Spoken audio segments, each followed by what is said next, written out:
আমি এক আপার সাথে কথা বলতেছি কি সমস্যা তার জন্য বলি। আসসালামু আলাইকুম। ওয়ালাইকুম সালাম। কি সমস্যা আপনি বলেন তো কি?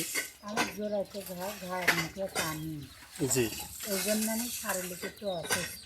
জি ধরেন লড়ে চড়ে কারো বাড়ির কাজ কাম করে খাইতে জি পারি না। আমার স্বামীর কোনো জায়গা জমি নাই, জি একবারে মানুষের বাড়ি চুয়ে গেছে। আমি একজন এখন অবস্থান জি একজনের বাসায় আমি করতেছি। ও এই মতেন দেখা যাচ্ছে আমি আপার সাথে কথা বললাম, তার অসহায় মানুষ, তার ওর অসুখের জন্য আমি কথাটা শুনতে খুবই কষ্ট পেলাম। তারপর আপনি দিনকে এরমই যাচ্ছে। দিন এরমই যাচ্ছে, আমার 2 বছর থেকে এরকমই কষ্টে জীবন যাপন করতেছি আর কি। ও আপনি কি সাথে কি মোবাইল আছে আপনার? আমার একটা বাড়িতে বাটন ফোন আছে। আচ্ছা, এই মতন দেখা যাচ্ছে আমি এক আপার সাথে কথা বলবেন, তার বাসা হলো নাটোর, অসহায় মানুষ। আপনি সবাই সাহায্য করবেন, অনেক খুবই থাকবেন। ওকে, আসসালামু আলাইকুম। ওয়ালাইকুম সালাম। ঠিক আছে।